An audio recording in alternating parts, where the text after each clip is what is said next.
दोस्तों, स्वागत है आपका हमारे चैनल आर के वर्मा में।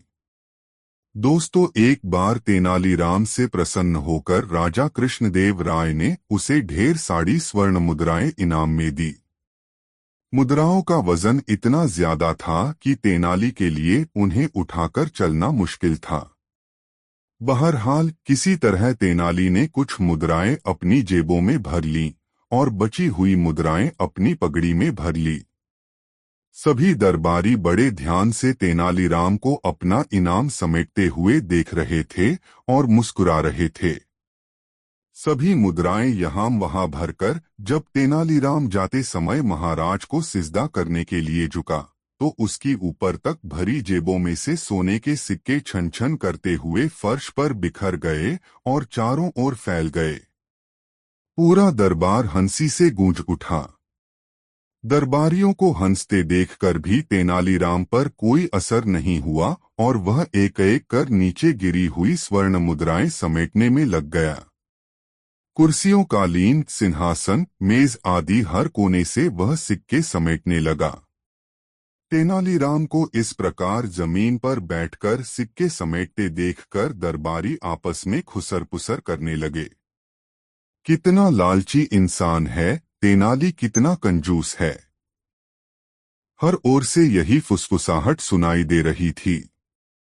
इसके बावजूद तेनाली पर कोई असर नहीं हुआ।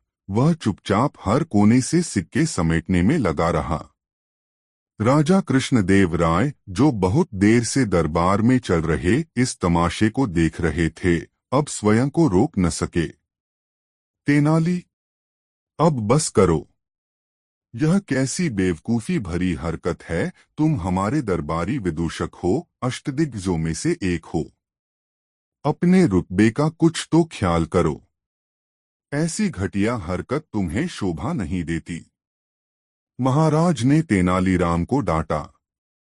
महाराज, सिक्के ढूंढने में न तो मेरा लालच है न कंजूसी। मैं तो आपकी इज्जत बरकरार रखने के लिए ऐसा कर रहा हूं। महाराज, यह तो आप भी जानते हैं कि हर सिक्के पर आपका नाम और आपका चेहरा छपा हुआ है। मैं नहीं चाहता कि कोई उस पर पैर रखे या उन सिक्कों को कोई झाड़ू से समेटकर आपका निरादर करे। इसलिए मैं अपने हाथों से नीचे झुकार एक एक सिक्का स्वयं उठा रहा हूं। तेनाली ने सिर झुकाकर महाराज से कहा। तेनाली के जवाब ने दरबारियों को ही नहीं, राजा कृष्णदेव राय को भी निरुत्तर कर दिया। तेनाली मजे में अपने सिक्के ढूंढने में लगा रहा और सभी दरबारी मुंह सिए बैठे रहे। दोस्तों, इस वीडियो को लाइक जरूर कर दें। एक बार हम्पी के पास वाले गांव में एक साधु आया। उस साधु ने कई चमत्कार दिखाए और उपदेश देकर भोले भाले गांव वालों पर अपना प्रभाव जमा लिया। वह साधु एक मंदिर में ठहरा था। जब तेनालीराम को उस साधु के विषय में पता लगा तो उसे कुछ शक हुआ। दिन चढ़ते ही तेनालीराम मंदिर में जा पहुंचा और अन्य गांव वालों के साथ उस साधु के निकट ही बैठ गया। चमत्कारी साधु एक चबूतरे पर बैठा था। वहीं बैठकर वह कोई श्लोक पढ़ता और चमत्कार दिखाता। कुछ देर बाद तेनाली को लगा कि यह साधु तो एक ही श्लोक बार बार पढ़े जा रहा है। उसके चमत्कार भी कोई कास नहीं थे, मात्र हाथ की सफाई थी। अब तेनाली का शक यकीन में बदल गया कि यह कोई बहुरूपिया है जो साधु के वेश में लोगों को ठगने आया है। कुछ सोच विचार कर तेनाली एकदम से साधु की ओर झुका और उसकी सफेद दाढ़ी का एक बाल तोड़ लिया। उस बाल को हाथ में लेकर तेनाली जोर जोर से चिल्लाने लगा, मिल गया, मिल गया, मुझे स्वर्ग का रास्ता मिल गया। अब मैं सीधे स्वर्ग जाऊंगा। गांव वाले भौचक्के से तेनालीराम की ओर देखते रह गए। ये साधु महाराज कोई आम साधु नहीं हैं। ये तो इस दुनिया में सबसे पहुंचे हुए साधु हैं। ये इतने महान हैं कि इनकी दाढ़ी का एक बाल तोड़कर कोई अपने पास रख ले तो उसका बेड़ा पार हो जाए। साधु की दाढ़ी का बाल दिखाते हुए तेनाली ने गांव वालों से कहा। अब क्या था? लोगों में साधु की दाढ़ी का बाल तोड़ने की होड़ लग गई। लपक कर सभी गांव वाले साधु की लहराती दाढ़ी पर लटक गए। बेचारे साधु महाराज की तो जान पर बन आई। अपना लोटाकमंडल छोड़ वे तो दम दबाकर ऐसे भागे कि फिर पलट के भी नहीं देखा। दोस्तों, इस वीडियो को लाइक जरूर कर दे और वीडियो कैसा लगा कमेंट में जरूर बताएं।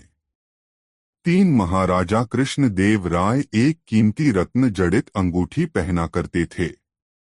जब भी वह दरबार में उपस्थित होते तो अक्सर उनकी नजर अपनी सुंदर अंगूठी पर जाकर टिक जाती थी। राजमहल में आने वाले मेहमानों और मंत्रियों से भी वह बार बार अपनी उस अंगूठी का जिक्र किया करते थे। एक बार राजा कृष्णदेव राय उदास होकर अपने सिंहासन पर बैठे थे। तभी तेनालीराम वहां आ पहुंचे। उन्होंने राजा की उदासी का कारण पूछा। तब राजा ने बताया कि उनकी पसंदीदा अंगूठी खो गई है और उन्हें पक्का शक है कि उसे उनके 12 अंगरक्षकों में से किसी एक ने चुराया है। चूंकि राजा कृष्णदेव राय का सुरक्षा घेरा इतना चुस्त होता था कि कोई चोर उचक्का या सामान्य व्यक्ति उनके नजदीक नहीं जा सकता था। तेनालीराम ने तुरंत महाराज से कहा कि मैं अंगूठी चोर को बहुत जल्द पकड़ लूंगा। यह बात सुनकर राजा कृष्णदेव राय बहुत प्रसन्न हुए। उन्होंने तुरंत अपने अंगरक्षकों को बुलवा लिया। तेनालीराम बोले, राजा की अंगूठी आप 12 अंगरक्षकों में से किसी एक ने की है, लेकिन मैं इसका पता बड़ी आसानी से लगा लूंगा। जो सच्चा है उसे डरने की कोई जरूरत नहीं और जो चोर है वह कठोर दंड भोगने के लिए तैयार हो जाए। तेनालीराम ने बोलना जारी रखा, आप सब मेरे साथ आइए, हम सबको काली मां के मंदिर जाना है। राजा बोले, ये कर रहे हो तेनालीराम, हमें चोर का पता लगाना है, मंदिर के दर्शन नहीं कराने हैं। महाराज आप धैर्य रखिए, जल्द ही चोर का पता चल जाएगा। तेनालीराम ने राजा को सब्र रखने को कहा। मंदिर पहुंचकर तेनालीराम पुजारी के पास गए और उन्हें कुछ निर्देश दिए। इसके बाद उन्होंने अंगरक्षकों से कहा, आप सबको बारी बारी से मंदिर में जाकर मां काली की मूर्ति के पैर छूने हैं और फौरन बाहर निकल आना है।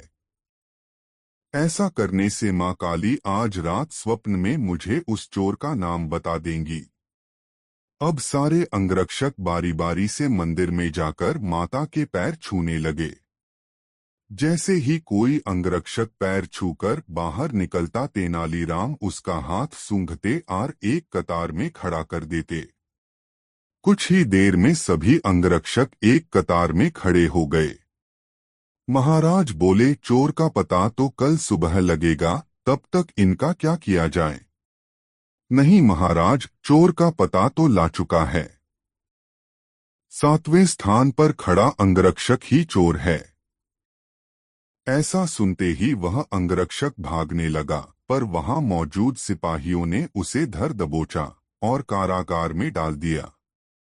राजा और बाकी सभी लोग आश्चर्यचकित थे कि तेनालीराम ने बिना स्वप्न देखे कैसे पता कर लिया कि चोर वही है। तेनालीराम सबकी जिज्ञासा शांत करते हुए बोले, मैंने पुजारी जी से कहकर काली मां के पैरों पर तेज सुगंधित इत्र छिड़कवा दिया था, जिस कारण जिसने भी मां के पैर छुए उसके हाथ में वही सुगंध आ गई।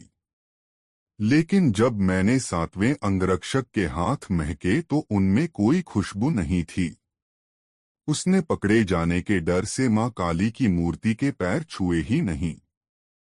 इसलिए यह साबित हो गया कि उसी के मन में पाप था और वही चोर है। राजा कृष्णदेव राय एक बार फिर तेनालीराम की बुद्धिमत्ता के कायल हो गए और उन्हें स्वर्ण मुद्राओं से सम्मानित किया।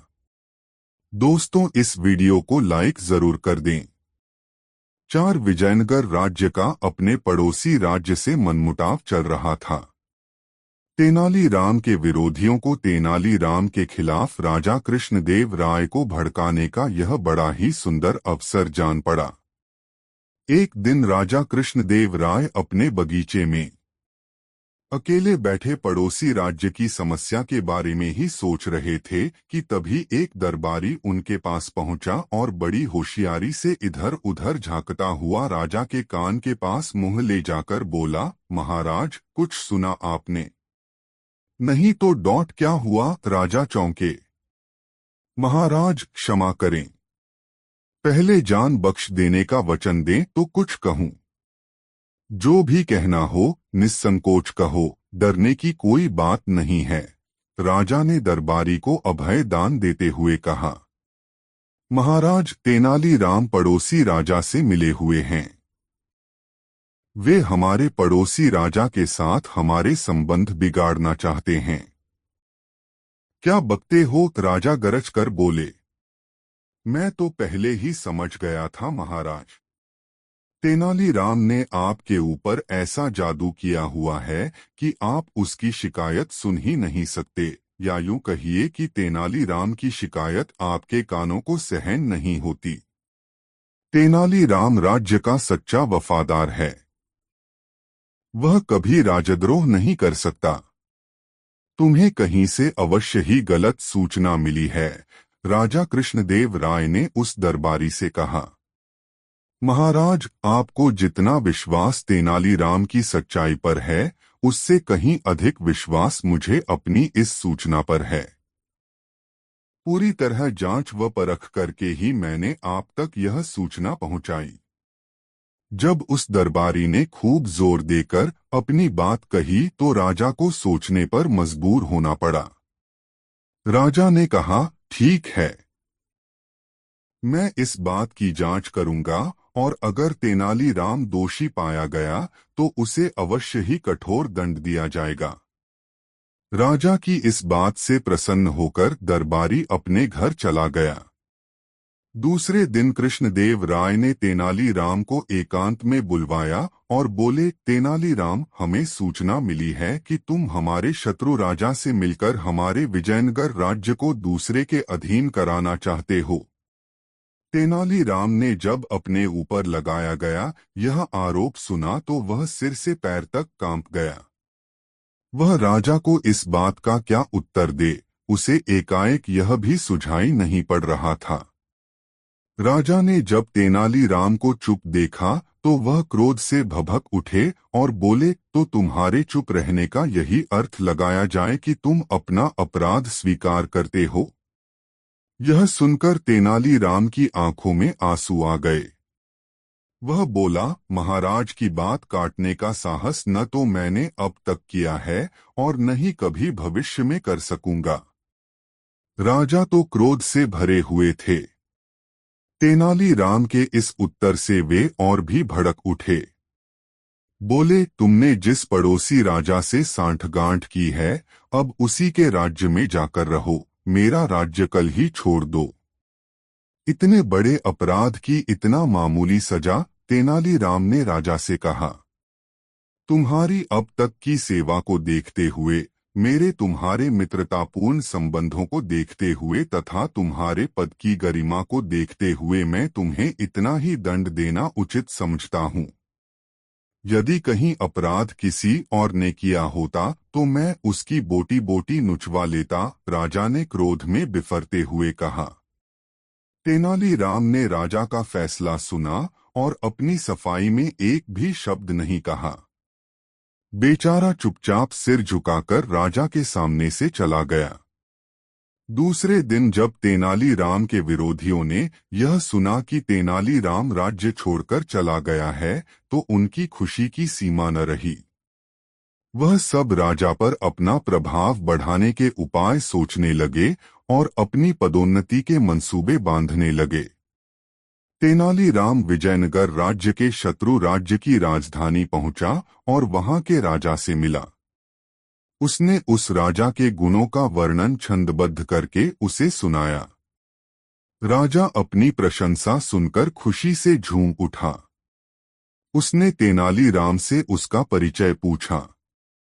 तेनालीराम ने अपना परिचय देते हुए कहा, मैं विजयनगर के राजा कृष्णदेव राय का निजी सचिव तेनालीराम हूँ। उस राजा ने तेनालीराम की बहुत प्रशंसा पहले ही सुन रखी थी, लेकिन तेनालीराम से भेंट का यह पहला अवसर था। उस राजा ने तेनालीराम का भरपूर स्वागत किया। तेनालीराम ने इस स्वागत के लिए राजा को धन्यवाद दिया। राजा बोला, तेनालीराम, राजा कृष्णदेव राय हमें अपना शत्रु मानते हैं, फिर भी तुम हमारे दरबार में निडर होकर कैसे चले आए? तुम तो राजा कृष्णदेव राय के निजी सचिव हो। यहाँ शत्रु के राज्य में तुम्हारा कोई भी अनिष्ट हो सकता है।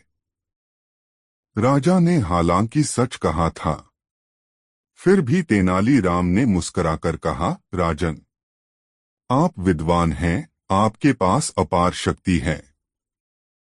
आप सुयोग्य प्रशासक हैं और प्रजा की भलाई चाहने वाले हैं।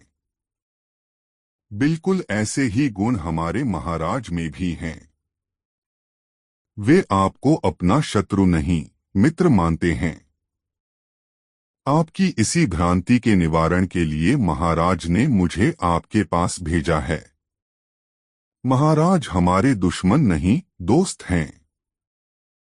आश्चर्य से चौंकता हुआ राजा बोला, लेकिन हमारे जासूसों ने तो हमें यह खबर दी थी कि राजा कृष्णदेव राय हमारे राज्य पर हमला करने की तैयारी कर रहे हैं। हाँ राजन, हमारे गुप्तचरों ने हमारे महाराज से यही बात आपके लिए भी कही थी। तभी हमारे महाराज ने मुझे आपके पास भेजा है। युद्ध कभी किसी के लिए लाभकारी हुआ है, जो आप जैसे दो विद्वान राजाओं को लाभकारी होगा, तेनालीराम ने कहा। उस राजा पर तेनालीराम की बातों का असर हुआ। वह बोला, लड़ाई तो मैं भी नहीं चाहता, लेकिन यह बात साबित कैसे हो कि राजा कृष्णदेव राय सच्चे दिल से सुलह के इच्छुक हैं? आप कल ही कुछ उपहार व संधि पत्र देकर अपना एक दूत विजयनगर भेज दें। उस दूत को मैं भी अपना एक पत्र दूंगा। यदि महाराज कृष्णदेव राय आपका उपहार स्वीकार कर लें तो मित्रता समझी जाए, और यदि वे उपहार लौटा दें तो आप मुझे जो चाहे दंड दे दें। लेकिन यह तो मेरी तरफ से सुलह का पैगाम हुआ। यह तो मेरी हेठी मानी जाएगी, राजा ने कहा।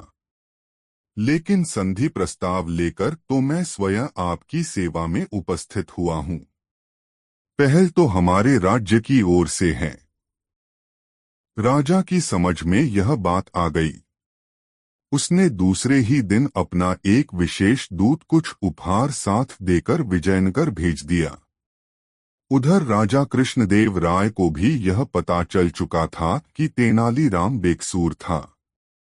उसके विरुद्ध दरबारियों ने आपस में मिलकर झूठी चाल चली थी। इधर जैसे ही शत्रु राजा का दूत बहुमूल्य उपहार लेकर राजा कृष्णदेव राय के पास पहुंचा तो राजा प्रसन्नता से भर उठे। उन्होंने मन ही मन तेनालीराम की बुद्धिमानी की प्रशंसा की और उस दूत के साथ ही अपना मंत्री भी उस राजा के लिए उपहार देकर भेज दिया। राजा कृष्णदेव राय ने अपना एक विशेष पत्र भी उस राजा के नाम लिखा कि तेनालीराम को तुरंत वापस भेज दिया जाए। और जब तेनालीराम वापस विजयनगर पहुंचा तो राजा कृष्णदेव राय ने उसका विशेष स्वागत किया और उसे ढेरों पुरस्कार दिए। जिन दरबारियों ने तेनालीराम के विरुद्ध षड्यंत्र रचा था, वे दरबारी शर्म से पानी पानी हो गए। दोस्तों, इस वीडियो को लाइक जरूर कर दे और वीडियो कैसा लगा कमेंट में जरूर बताएं। 5 विजयनगर राज्य के राजा थे कृष्णदेव राय, जिन्हें पशु पक्षियों के साथ साथ अद्भुत और अनोखी चीजों का भी बहुत शौक था। यही कारण था कि मंत्रियों से लेकर दरबारी हमेशा अनोखी चीजों की खोज में लगे रहते थे। वे उन अनोखी चीजों को देकर न सिर्फ महाराज को खुश करना चाहते थे, बल्कि उनसे उपहार और पैसे ऐंठना भी उनका मकसद था। एक बार की बात है, महाराज का एक दरबारी उनको खुश करने के लिए एक अनोखा लाल रंग का मोर रंगाई करने वाले से रंगवा कर लेकर आया। वह दरबारी उसे सीधे महाराज के पास ले आया और बोला, महाराज, मैंने यह अनोखा मोर मध्य प्रदेश के घने जंगलों से मंगवाया है। महाराज ने भी उस मोर को देखा और वो आश्चर्यचकित हो गए। उन्होंने बोला, लाल मोर, यह तो सच में बहुत अद्भुत है और यह शायद ही कहीं मिल पाएगा। इसे मैं अपने बगीचे में बहुत ही सावधानी पूर्वक रखवाऊंगा। अच्छा, अब यह बताओ कि इसे मंगाने में तुम्हारे कितने पैसे खर्च हुए? दरबारी अपनी बढ़ाई सुनकर काफी खुश हुआ और बोला, महाराज, आपके लिए यह अनोखा मोर ढूंढने के लिए मैंने अपने 2 सेवकों को लगाया था। वो दोनों पूरे देश की यात्रा पर निकले हुए थे। कई सालों तक इस अद्भुत चीज को ढूंढते रहे। सालों की खोज के बाद अब जाकर इन्हें यह लाल रंग का मोर मिला है। इन सब में मेरे करीब 25,000 रुपए खर्च हुए हैं। यह सुनने के बाद राजा ने तुरंत कहा, दरबारी को 25,000 रुपए दे दिए जाएं। इसके साथ ही राजा ने यह भी कहा कि यह तो वो रुपए हैं जो आपने खर्च किए हैं। इसके अलावा 1 हफ्ते बाद आपको पुरस्कार भी दिया जाएगा। यह सुनकर दरबारी खुश हो गया और तेनाली की तरफ देखकर मुस्कुराने लगा। उसकी इस मुस्कुराहट से तेनाली सारी बात समझ गया, लेकिन उसने मौके को देखकर चुप रहना ही सही समझा। तेनाली यह भी जानता था कि लाल रंग का मोर कहीं भी नहीं पाया जाता है। वो समझ चुका था कि यह दरबारी की कोई चाल है। उसके अगले ही दिन तेनाली ने उस रंगाई करने वाले व्यक्ति को ढूंढ निकाला जिसने मोर को लाल रंग से रंगा था। तेनाली उसके पास 4 और मोर लेकर गया और उसे रंगवाकर दरबार में ले आया। उसने दरबार में कहा, महाराज, हमारे दरबारी दोस्त 25,000 में बस एक ही मोर लेकर आए थे, लेकिन मैं 50,000 में उससे भी सुंदर 4 मोर लेकर आया हूँ। राजा उन मोर को देखकर आकर्षित हो गए, क्योंकि वो मोर सच में काफी सुंदर और सुर्ख लाल थे। इसके बाद राजा ने तेनाली को 50,000 रुपए देने का आदेश दिया। यह सुनते ही तेनाली ने दरबार में बैठे एक आदमी की तरफ इशारा करते हुए कहा, इस इनाम का हकदार मैं नहीं बल्कि यह कलाकार है।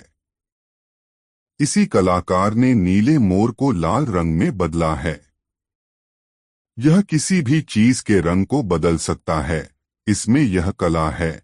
यह सुनते ही महाराज सब कुछ समझ गए कि दरबारी ने उन्हें ठगने की कोशिश की है।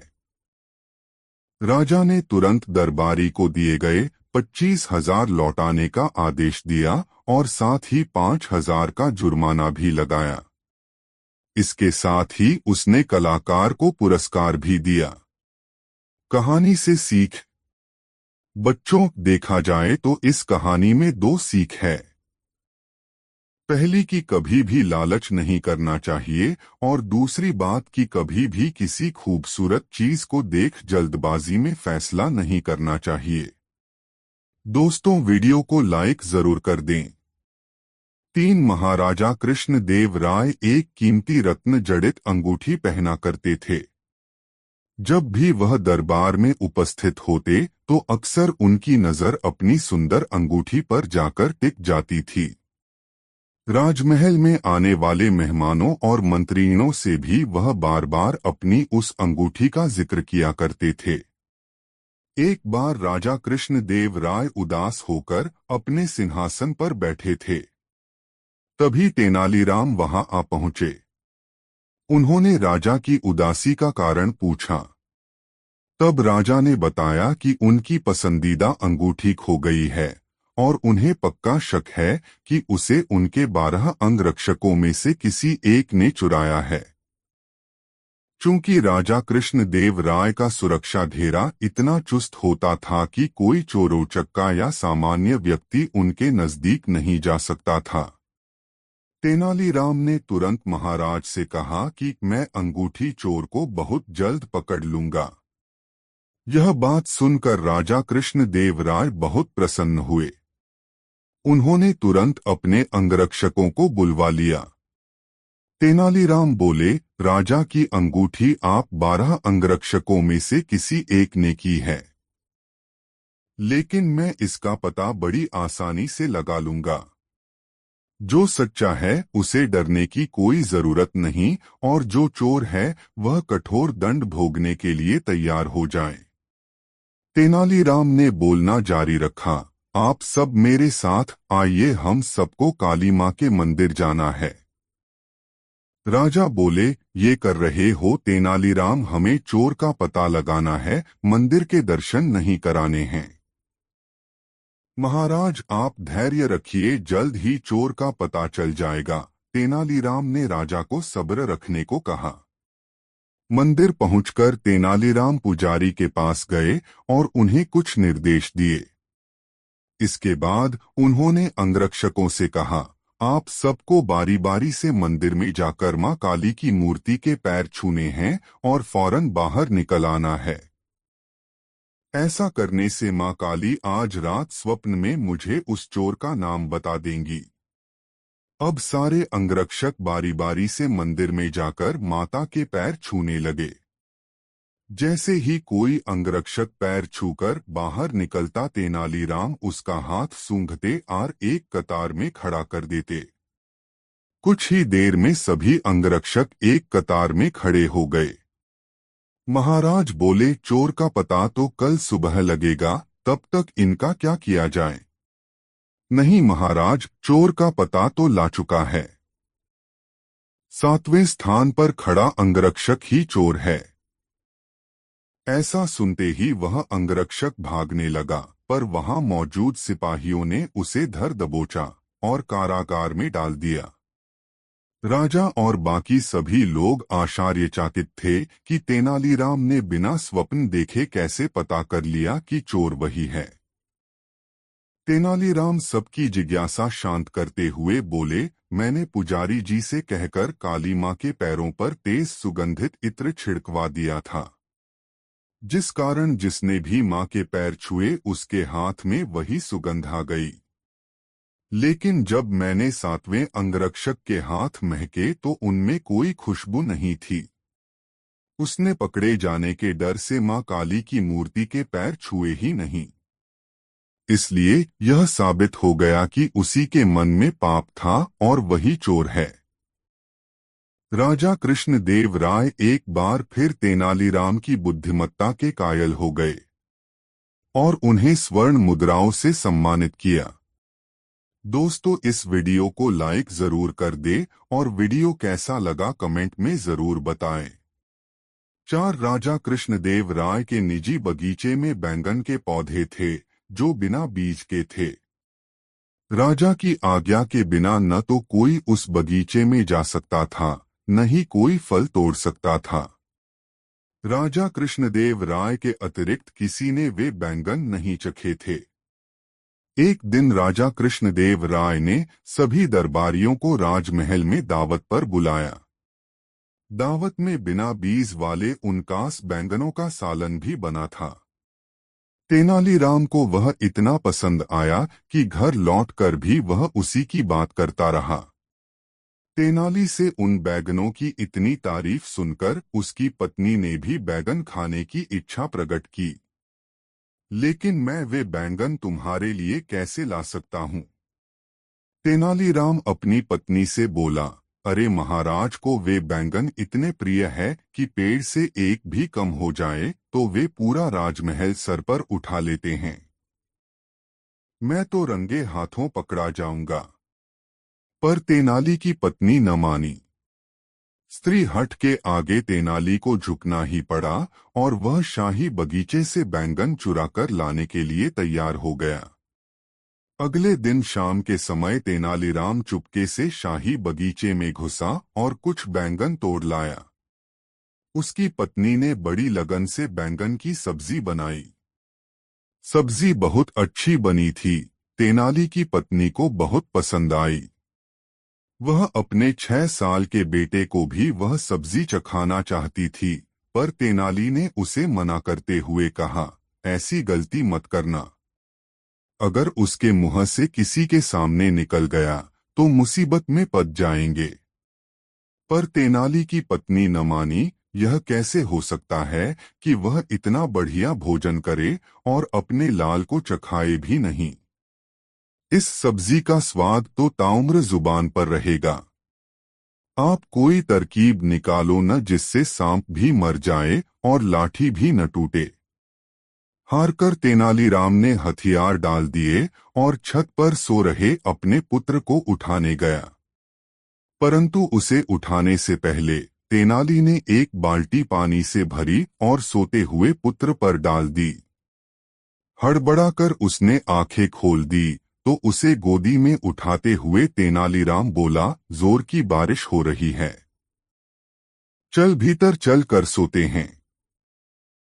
घर के भीतर लाकर तेनालीराम ने उसके वस्त्र बदले और उसे बैंगन की सब्जी खिलाई। भोजन करते समय तेनाली ने फिर याद दिलाया कि वर्षा के कारण अब सबको भीतर ही सोना पड़ेगा। अगले दिन राजा को बैंगन की चोरी के विषय में पता चल गया। शाही बगीचे के माली ने जब बैंगन की गिनती की तो उसमें 4 बैंगन कम निकले। चारों ओर शोर मच गया। पूरे शहर में बैंगन चोरी होने की चर्चा होने लगी। महाराज ने चोर के सिर पर भारी इनाम घोषित किया। न जाने कैसे दंडनायक सेनापति को तेनालीराम पर शक हो गया। उसने महाराज को अपने शक के बारे में बताया। उसके अनुसार तेनालीराम के अतिरिक्त किसी में इतना साहस नहीं है कि शाही बगीचे से बैंगन चुरा सके। महाराज ने कहा, तेनालीराम बहुत चतुर है। यदि उसने चोरी की है तो वह अपनी चालाकी से बात छुपा जाएगा। ऐसा करो, तेनाली के पुत्र को बुला। हम उसके पुत्र से सच्चाई का पता लगाएंगे। तेनालीराम के पुत्र को राज दरबार में लाया गया। उससे पूछा गया कि उसने कल रात को भोजन में क्या खाया था। वह बोला, मैंने कल रात को बैंगन खाए थे। वे इतने स्वादिष्ट थे कि उनका जवाब नहीं था। अब तो दंडनायक ने तेनाली को धर दबोचा। तेनाली, अब तो तुम्हें अपना अपराध मानना ही पड़ेगा। क्यों? मैंने कुछ किया ही नहीं है तो मैं अपराध क्यों मानूं? तेनाली बोला, कल रात मेरा बेटा जल्दी ही सो गया था। ऐसा प्रतीत होता है कि उसने कोई सपना देखा है, तभी वह बैंगन, बारिश आदि जैसी नामुमकिन बातें कर रहा है। पूछिए उससे क्या कल रात बारिश हुई थी। दंडनायक ने बच्चे से बारिश के विषय में पूछा तो बच्चे ने भोलेपन से जवाब दिया, कल रात तो बहुत तेज वर्षा हुई थी। मैं बाहर सो रहा था। मेरे सारे वस्त्र भीग गए। इसके बाद मैं भीतर आकर सोया। वास्तविकता तो यही थी कि पिछली रात शहर में एक बूंद भी वर्षा नहीं हुई थी। बच्चे की बात सुनकर दंडनायक और राजा कृष्णदेव राय चुप हो गए और उन्होंने तेनालीराम पर शक करने के लिए माफी मांगी। दोस्तों, वीडियो को लाइक जरूर कर दे और कमेंट में बताएं कहानी कैसी लगी। 5 एक बार राजा कृष्णदेव राय को काली खांसी हो गई। काफी इलाज करने के बाद भी खांसी जा रही थी। महाराज को खट्टी चीजें खाने का शौक था। वे भोजन के साथ खट्टा दही, खट्टा मट्ठा, आचार आदि अवश्य खाते थे। इन सब से उनकी खांसी बिगड़ती ही जा रही थी। वैद्यों ने राजा को कुछ दिनों के लिए खट्टे भोज्य पदार्थों से परहेज करने को कहा ताकि उनकी दी हुई दवा अपना असर दिखा सके, परंतु राजा ने उनकी एक न सुनी। थक-हार कर राजवैद्य ने दरबारी विदूषक तेनालीराम को बुलाया और उसे अपनी समस्या बताई। तेनाली ने राजवैद्य की बात सुनी और शीघ्र ही इस समस्या का समाधान करने का आश्वासन देकर चला गया। अगले दिन दरबार में आने पर तेनाली ने राजा से कहा, महाराज, कल मैं बेलामाकोंडा के जाने माने वैद्य से मिला था। उनसे मैंने आपकी खांसी का जिक्र किया तो उन्होंने उसके लिए एक इलाज बताया है। उन्होंने आपको सब कुछ खाने की अनुमति दे दी है। आप अपना मनपसंद खट्टा भोजन भी कर सकते हैं। इसके बाद तेनाली ने अपनी जेब में हाथ डालकर एक दवा निकालकर राजा को दे दी। राजा ने कुछ दिन वह दवा खाई और साथ सी वे खट्टी चीजें भी खाते रहे। कुछ दिन पश्चात तेनाली ने राजा कृष्णदेव राय से पुनः उनकी तबीयत के विषय में पूछा। खांसी बढ़ी तो नहीं है, परंतु कम भी नहीं हो रही है। राजा ने बताया। तेनाली बोला, आप इस दवाई के साथ खट्टे भोज्य पदार्थ लगातार खा रहे हैं। इससे आपको 3 फायदे होंगे। वो क्या? राजा ने उत्सुकता से पूछा। सर्वप्रथम, इस दवा को खट्टी चीजों के साथ लेने वाले के घर में कभी चोरी नहीं होती है। दूसरे, उसे कभी कुत्ता नहीं काटता। तीसरे, उसे कभी बुढ़ापा नहीं आता। तेनाली ने राजा को बताया। यह तो बड़ी अच्छी बात है, परंतु खट्टे भोज्य पदार्थ खाने का इन चीजों से क्या संबंध है, यह मैं समझा नहीं। राजा ने पूछा। जब कोई मनुष्य खट्टे भोजन के साथ यह दवाई खाएगा तो उसकी खांसी कभी ठीक नहीं होगी।